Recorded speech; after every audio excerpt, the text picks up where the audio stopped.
നമ്മുടെ പ്രധാനമന്ത്രി ബ്രിക്സ് ഉച്ചകോടിയിൽ പങ്കെടുക്കുകയാണ്.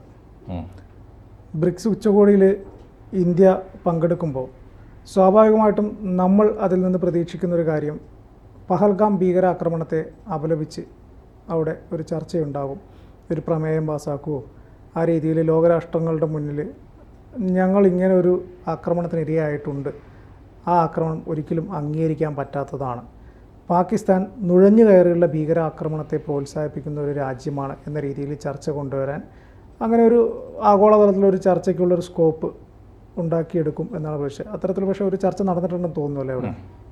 തീർച്ചയായിട്ടും വളരെ ഈ പ്രാവശ്യത്തെ ബ്രിക്സ് ഉച്ചകോടി ഞാൻ വിചാരിക്കുന്നത് ഇന്ത്യക്ക് നല്ല ഡ്യൂ അറ്റൻഷൻ കിട്ടിയിട്ടുണ്ട്. ഇമ്പോർട്ടൻസ് എന്നല്ല, അത് കാരണം ഈ ബ്രിക്സിലെ 5 രാജ്യങ്ങൾ ഈക്വലി ഇമ്പോർട്ടൻ്റ് ആണ്.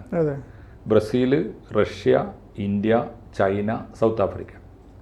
ഈ 5 രാജ്യങ്ങളും ഈ മൂന്നാംകിട രാജ്യങ്ങളല്ല, ദരിദ്ര രാജ്യങ്ങളുമല്ല, താരതമ്യേന ഭേദപ്പെട്ട ഇപ്പോൾ ഒന്നാംകിട രാജ്യങ്ങൾ എന്ന് വിളിക്കാവുന്ന ഒരു ശക്തി ഇന്നിപ്പോൾ അമേരിക്കയൊക്കെ ഉണ്ടോയെന്ന് സംശയമാണ്. കാരണം അവർ പിന്നോട്ട് പോയിട്ടുണ്ട്. അമേരിക്ക പുറകോട്ട് പോയ ഒരു ലോകക്രമത്തിലെ ഒന്നാം ശക്തി ചൈനയാണ്. ആ ചൈന കൂടി ഉൾക്കൊള്ളുന്ന, എന്നാൽ ചൈനക്ക് തത്തുല്യം നിൽക്കാവുന്ന ചൈന സൗഹൃദപൂർവ്വം കൂട്ടാളികളായിട്ട് സ്വീകരിച്ചതാണ് വളരെ മുമ്പ് തന്നെ ബ്രിക്സിനെ. അങ്ങനെ ഉണ്ടായതാണ് ഈ 5 എന്ന് പറഞ്ഞാൽ നമ്മുടെ പഴയ ചേരിയൊക്കെ ഉണ്ടായിരുന്നു, അതൊക്കെ തകർന്നു പോയപ്പോൾ ഉണ്ടായ സാർക്ക് ഉച്ചകോടിയുണ്ട്. അതുപോലെ സമാനമായ രാജ്യങ്ങളാണിത്, സമാനമായി ചിന്തിക്കുന്ന രാജ്യങ്ങൾ. അപ്പോൾ അതുകൊണ്ട് ഇത് ഒരു വമ്പിച്ച ലോകത്തിലെ ഇന്നത്തെ ഒരു വൻകിട ശക്തികളുടെ മുന്നണിയാണ്. ആ മുന്നണിയിൽ ഇന്ത്യയുണ്ട്, ചൈനയുണ്ട്, റഷ്യയുണ്ട്. അപ്പോൾ അതൊരു ചെറിയ ശക്തിയല്ല. ആ ശക്തി എങ്ങനെയാണ് പഹൽഗാം ആക്രമണത്തെയും അക്കാര്യത്തിൽ ഇന്ത്യയുടെ സ്റ്റാൻഡിനെയും കാണുന്നത്? ഇതിപ്പോൾ നമ്മൾ ലോകം മുഴുവൻ നടന്നിട്ട് ഇന്ത്യയുടെ സ്റ്റാൻഡ് വിശദീകരിക്കുന്നതിനേക്കാളും ഫലപ്രദമാണ് ബ്രിക്സിലൊരു. അപ്പോൾ അവിടെ നമ്മുടെ പ്രധാനമന്ത്രി, ആദരണീയനായ പ്രധാനമന്ത്രി വളരെ ഗംഭീരമായി പ്രസൻറ്റ് ചെയ്തു. അതിന് വലിയ സ്വീകാര്യതയും കിട്ടി. അദ്ദേഹം പറഞ്ഞാൽ ഇത്രയേ ഉള്ളൂ: ഒന്ന്, പഹൽഗാം ആക്രമണം നിങ്ങൾ ഗൗരവമായിട്ട് എടുക്കണം, ലോകവേദികളിൽ അത് കൃത്യമായിട്ട് ഉന്നയിക്കണം. നിങ്ങൾ ഈ ഭീകരാക്രമണത്തെ ഇന്ത്യ എങ്ങനെയാണ് അതിനോട് പെരുമാറിയത് എന്ന് നിങ്ങൾ മനസ്സിലാക്കണം. ഇന്ത്യക്ക് ലോകസമാധാനത്തിലുള്ള പങ്ക് എന്താണ്, റോൾ എന്താണ്, അത് ഞങ്ങൾ പെരുമാറുന്നതും എങ്ങനെയാണ് നിങ്ങൾ പഠിക്കണം. രണ്ടാമത്തെ കാര്യം, ഇതിൽ ഡബിൾ സ്റ്റാൻഡ് എടുക്കരുത്. അത് വളരെ കൃത്യമായ ഒരു സൂചനയാണ്. അത് പ്രത്യേകിച്ച് ചൈനക്കിട്ട ഒരു കുത്താണ്, ചെറിയ കുത്തോ വലിയ കുത്താണ്. കാരണം എന്താ വെച്ചാൽ പഹൽഗാം ആക്രമണത്തെ അപലപിക്കാൻ ബ്രിക്സ് രാജ്യങ്ങൾ തയ്യാറാവണമെന്ന് പറഞ്ഞാൽ ചൈന കത്തി കൊടുത്ത് കുത്തിച്ചതാണ് നമ്മളെ. ചൈനയുടെ ആയുധങ്ങൾ കൊണ്ടാണ് നമ്മളെ ഈ പെരുമാറിയതൊക്കെ. അപ്പോൾ ഡബിൾ സ്റ്റാൻഡ് പാടില്ല. ബ്രിക്സിൽ നിന്നുകൊണ്ട് ഭീകരാക്രമണത്തെ അപലപിക്കുന്നുണ്ടെങ്കിൽ ആ സ്റ്റാൻഡ് എപ്പോഴും സ്വീകരിക്കണം. 2 തരത്തിൽ ഇപ്പോൾ മോദി അവിടെ പ്രസംഗിച്ചിട്ടുണ്ട്. ഒന്ന്, നിങ്ങളതിനെ ആയുധവും പണവും കൊടുത്ത് സഹായിക്കുന്നുണ്ടോ, കൃത്യമായിട്ട് പറയുന്നുണ്ട്.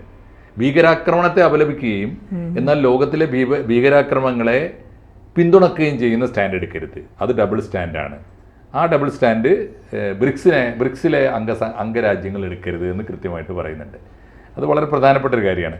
വേറൊരു കാര്യം കൂടി ഇതിനകത്ത് സംഭവിച്ചിട്ടുണ്ട്. ഇപ്പോൾ എനിക്ക് തോന്നുന്നു പ്രധാനമന്ത്രിയുടെ പ്രസംഗം വലിയ തോതിൽ ആളുകൾ സ്വീകരിക്കുകയും ഇന്ത്യയുടെ നിലപാടിനെ അംഗരാജ്യങ്ങളൊക്കെ പിന്തുണക്കുകയും ചെയ്തു. ചൈനീസ് പ്രതിനിധി എതിർപ്പൊന്നും പറഞ്ഞില്ല, സ്വീകരിക്കുക അല്ലാതെ വേറെ വഴിയില്ല. കാരണം അത്ര ഡിപ്ലോമാറ്റിക് ആയിട്ടാണ് അതിന് പ്രസൻറ്റേഷൻ. വേറൊരു കാര്യം കൂടി ആ സമ്മേളനത്തിൽ നടന്നു. നമ്മുടെ സാധാരണ രീതിയിൽ നമുക്ക് അത്ര എളുപ്പമല്ലാത്ത ഒന്ന്, ഇസ്രായേൽ പോയി ഇറാനെ ആക്രമിച്ചതിനെ അപലപിച്ചു ബ്രിക്സ്. ആലോചിച്ച് നോക്കൂ. അതിൻ്റെ ഒരു പ്രത്യേകത എന്താ വെച്ചാൽ അതുകൊണ്ട് തന്നെ സ്പേസ് ഉണ്ട് നമുക്ക്. ഇറാനെ ആക്രമിച്ചത് അന്താരാഷ്ട്ര ധാരണകൾക്ക് വിരുദ്ധമാണ്. ഇപ്പോൾ കാരണം ഇറാൻ അതും വളരെ ഡബിൾ സ്റ്റാൻഡാണ്. ഇറാൻ സത്യത്തിൽ ഈ സുരക്ഷയുടെ അച്ചുതണ്ട് എന്ന് പറഞ്ഞിട്ട് ആക്സിസ് ഓഫ് റെസിസ്റ്റൻസ് എന്ന പേരിൽ ഇറാൻ ലോകത്തിലെ എല്ലാ തീവ്രവാദികളെയും സാമ്പത്തികമായി സഹായിച്ചുകൊണ്ടിരിക്കുകയാണ്.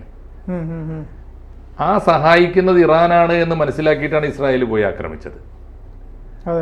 അപ്പോൾ പ്രത്യക്ഷത്തിൽ അന്താരാഷ്ട്ര ധാരണ പ്രകാരം ഇറാൻ നേരിട്ട് ഇസ്രായേലിനെ ആക്രമിച്ചിട്ടില്ലല്ലോ.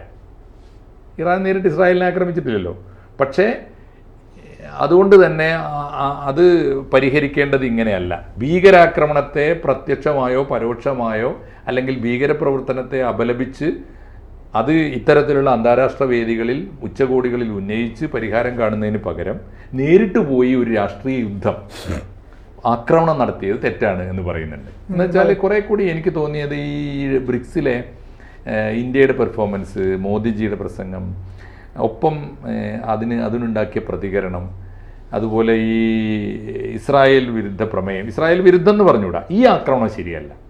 ഇസ്രായേൽ ഹമ്മാസിനെ, അതാണ് ആ പ്രമേയത്തിൻ്റെ ഒരു സമഗ്രത. അതാണ് ഇസ്രായേൽ ഹമ്മാസിനെ അറ്റാക്ക് ചെയ്യുന്നതും ഹമ്മാസിനെ നിലക്ക് നിർത്തുന്നതും ഹമ്മാസിനെ എതിരായി ആക്രമണം തുടരുന്നതും ശരിയാണ്. എന്താ കാരണം എന്ന് വെച്ചാൽ ഹമ്മാസ് നേരിട്ട് ഇസ്രായേലിനകത്ത് നുഴഞ്ഞു കയറിയിട്ട് അവിടുത്തെ നിരപരാധികളെ കൊന്നിട്ടുണ്ട്. അപ്പോൾ രാജ്യസുരക്ഷയ്ക്ക് അത് ശരിയാണ്. ഇറാൻ അവരുടെ പിന്നിലുണ്ടെങ്കിൽ അതാണ് നിർത്തേണ്ടത്. ഇറാൻ ഈ തീവ്രവാദികളെ പിന്തുണക്കുന്നുണ്ടെങ്കിൽ അതിനെ ആഗോള വേദികൾ ഉന്നയിച്ചു കൊണ്ടുവരും. ഇറാൻ ഉൾപ്പെടെയുള്ള വേദി, UN ഉൾപ്പെടെയുള്ള വേദികൾ കൊണ്ടുവരണം. അവരെന്തുകൊണ്ടാണ് നിഷ്ക്രിയത്വം പാലിക്കുന്നത് എന്നൊക്കെയാണ് ചോദിച്ചിട്ടുള്ളത്. കുറച്ചുകൂടി ലോക സമാധാനത്തിന് ഉപകരിക്കുന്ന മട്ടിൽ ലോകത്തിലെ 5 വൻകിട രാജ്യങ്ങൾ, അങ്ങനെ തന്നെ നമ്മൾ പറയണം. നമ്മളിനി അങ്ങോട്ട് ലോകത്തിലെ വൻകിട രാജ്യങ്ങൾ എന്ന് പറഞ്ഞിട്ട് ഇന്ത്യയെ എങ്ങനെ മാറ്റി നിർത്തിയിട്ട് ആലോചിക്കേണ്ട കാര്യമൊന്നുമില്ല. ലോകത്തിലെ വൻകിട രാജ്യങ്ങൾ 5 എന്ന് പറയാമെങ്കിൽ ആ 5-1 ഇന്ത്യയാണ് ഇപ്പോൾ. അതാണ് ബ്രിക്സ്. കാരണം അതിൽ ചൈനയുണ്ട്, റഷ്യയുണ്ട്, അമേരിക്ക എല്ലാത്തവരൊക്കെ ഉണ്ടല്ലോ.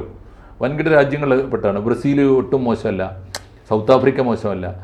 അപ്പോൾ അങ്ങനെ ഒരു ലോക സമാധാനത്തിന് വലിയ ഗുണം ചെയ്യുന്ന മട്ടിലുള്ള ഇനി അങ്ങോട്ടുള്ള രാജ്യാന്തര ബന്ധങ്ങളിൽ സ്വീകരിക്കേണ്ട സ്ട്രാറ്റജി, ഡിപ്ലോമസി, അത് വളരെ കൃത്യമായി വരച്ച് കാണിക്കുന്ന ഒരു സമ്മേളനമാണ് ബ്രിക്സ് എന്നാണ് എനിക്ക് തോന്നിയിട്ടുള്ളത്. അതുകൊണ്ട് ബ്രിക്സിൽ ഇന്ത്യയുടെ പെർഫോമൻസ്, ഞാൻ ഈ സമയത്ത് ഈ ബ്രിക്സിൻ്റെ സമ്മേളനത്തിന് ഈ സമയത്ത് മോദിജി പോകണമായിരുന്നോ എന്നൊക്കെയുള്ള ചർച്ച നടന്നിരുന്നു ഇന്ത്യയിൽ. കാരണം വല്ലാത്ത ഒരവസ്ഥയിലാണല്ലോ, ഇവിടെ വിമാനാപകടം ഉണ്ടാവുന്നു, പലതരത്തിലുള്ള ക്രൈസിസ് ഉള്ള സമയത്താണ് അദ്ദേഹം ഈ വിദേശ യാത്രക്ക് പോകുന്നത്. പക്ഷേ ആ യാത്ര അദ്ദേഹം പോകേണ്ടിയിരുന്നുവെന്നും പോയത് അനിവാര്യമായിരുന്നുവെന്നും പോയിരുന്നില്ലെങ്കിൽ ഇത്ര എഫക്റ്റീവായിട്ടത് പറയാൻ പറ്റുമായിരുന്നില്ല എന്നാണ് എനിക്ക് തോന്നുന്നത്. പക്ഷേ അപ്പോഴും ഇനിയുള്ളൊരു ചോദ്യമുണ്ട്. ഇനിയുള്ളൊരു ചോദ്യം, ബ്രിക്സിൽ നമ്മൾ അവതരിപ്പിച്ചു, ബ്രിക്സ് അത് അംഗീകരിച്ചു, ബ്രിക്സിൻ്റെ നിലപാട്, പക്ഷേ ബ്രിക്സിൻ്റെ നിലപാട് ഇനി അങ്ങോട്ടുള്ള ലോകത്ത് ചൈന കാണിക്കുമോ? ചൈന അംഗീകരിക്കുമോ? പ്രത്യേകിച്ച് ചൈന ഇന്ത്യയോടുള്ള റിലേഷനിൽ ചൈനയ്ക്ക് ഇന്ത്യയെ ഒരു കച്ചവട കോളനിയെങ്കിലും ആക്കാൻ, മീൻസ് ഒരു പൊളിറ്റിക്കൽ അധിനിവേശം ആഗ്രഹിക്കുന്നില്ല എങ്കിൽ പോലും ചൈനയുടെ ഒരു വലിയ മാർക്കറ്റാക്കി മാറ്റാൻ, ഒരു ബ്രോഡ് ചൈനീസ് മാർക്കറ്റാക്കി മാറ്റാനുള്ള അജണ്ട ഇന്ത്യയുടെ കയ്യിലുണ്ട്. അതിന് തടസ്സം വരാതിരിക്കാനുള്ള ഭീഷണി പ്രവർത്തനങ്ങളൊക്കെ ചൈന നടത്തുന്നുണ്ട് പലയിടത്തും. അതാണ് ഇന്ത്യയുടെ അരുണാചൽ പ്രദേശ് ഉൾപ്പെടെയുള്ള അതിർത്തി സംസ്ഥാനങ്ങളിലുണ്ട്. മണിപ്പൂരിലെ കലാപത്തിൽ ഉൾപ്പെടെയുള്ള അവരുടെ പങ്കുണ്ട്, ആയുധങ്ങളുണ്ട് എന്ന് ഇന്ത്യൻ ഇന്റലിജൻസ് പറഞ്ഞിട്ടുണ്ട്. ബംഗ്ലാദേശും അവരും തമ്മിൽ ഒരു ലിങ്ക് ഉണ്ടാക്കിയിട്ടുണ്ട്. ബംഗ്ലാദേശിൽ ഒരു വലിയ ചൈനീസ് ക്യാമ്പ്, തുറമുഖം ഉൾപ്പെടെ ഒരു നഗരം ഉയർന്നു വരുന്നുണ്ട്. അപ്പോൾ ചൈന ഈ ഒറ്റ കാര്യമേ ഉള്ളൂ, ഇന്ത്യ പറയേണ്ടത് പറഞ്ഞു, ചൈനക്ക് കൊടുക്കാനുള്ളത് കൊടുത്തു. അത് കറക്റ്റാണ് സോഫാർ. ഇവിടുന്ന് അങ്ങോട്ടുള്ള പോക്കിൽ ചൈന എങ്ങനെ പെരുമാറും? അതാണ് ബ്രിക്സ് ഉയർത്തുന്നൊരു ചോദ്യം. എന്തായിരിക്കും അതിൽ ചൈന ഇനി അങ്ങോട്ടുള്ള ചൈനയുടെ നീക്കത്തെക്കുറിച്ച് നമുക്ക് എന്ത് ഊഹിക്കാൻ പറ്റും?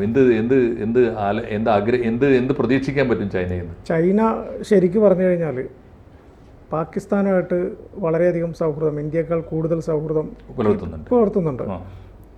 സായുധ ബന്ധം കൂടിയാണ്. തീർച്ചയായിട്ടും എനിക്ക് തോന്നുന്നില്ല ബ്രിക്സിൽ ഇങ്ങനെ സമ്മതിക്കേണ്ടി വന്നു കഴിഞ്ഞാലും പാകിസ്ഥാനുമായിട്ടുള്ള ആ ഒരു ബന്ധം അവസാനിപ്പിച്ച് ബ്രിക്സിൽ പറഞ്ഞതുപോലെ ചൈന മുന്നോട്ട് പോകും എന്ന്. ഡബിൾ സ്റ്റാൻഡ് തന്നെയായിരിക്കും ചൈന ഇനിയും ഉയർത്താനുള്ള സാധ്യത. ചൈനയുടെ ജനിതകം നമുക്ക് മാറ്റാനൊന്നും പറ്റില്ല. അതിനുള്ള സാധ്യതയുള്ളൂ. അല്ലെങ്കിൽ ഒരൊറ്റ രാത്രി കൊണ്ട് ബ്രിക്സിൽ ഇങ്ങനെ പറഞ്ഞു എന്നതിനെ കൊണ്ട് ഇത്രയും നാളെടുത്ത നിലപാടുകളിൽ നിന്ന് പിന്നോട്ട് പോകാൻ അവർ തയ്യാറാവും തോന്നുന്നുണ്ടോ? എനിക്ക് തോന്നുന്നില്ല അത്. തീർച്ചയായിട്ടും അതിനിപ്പോൾ നമുക്ക് പ്രതീക്ഷിക്കാൻ വയ്യ. ചൈനയുടെ സ്വഭാവം വെച്ച് നമുക്ക് പ്രതീക്ഷിക്കാൻ വയ്യ അല്ലേ? ചൈന എന്തായാലും കാരണം ബ്രിക്സിന്റെ ഈ പറഞ്ഞ കാര്യം അംഗീകരിച്ച് കഴിഞ്ഞാൽ ഏറ്റവും കൂടുതൽ ഗുണം കിട്ടുന്നത് ഇന്ത്യക്കാണ്. തീർച്ചയായിട്ടും ഇന്ത്യനെ നന്നാക്കാനല്ലോ ചൈന വെക്കുന്നത്. മാത്രമല്ല ഒരു സൈഡിൽ നന്നാവുന്നത് ചൈനക്കൊട്ടും ആഗ്രഹമില്ല. എന്തായാലും നമുക്ക് കാത്തിരിക്കാം അല്ലേ? ചൈന ഈ ഇത്രയും ഡിപ്ലോമാറ്റിക് ആയിട്ടുള്ള റിലേഷൻ ലോകവേദിയിൽ തുറന്ന് സമ്മതിച്ചിട്ടും അത് പ്രവൃത്തിയിൽ കാണിക്കുകയില്ലേ എന്ന് കാത്തിരിക്കാം. പ്രതീക്ഷിക്കാം. നമുക്ക് വലിയ പ്രതീക്ഷ വേണ്ട, എങ്കിലും കാത്തിരുന്ന് കാണാം.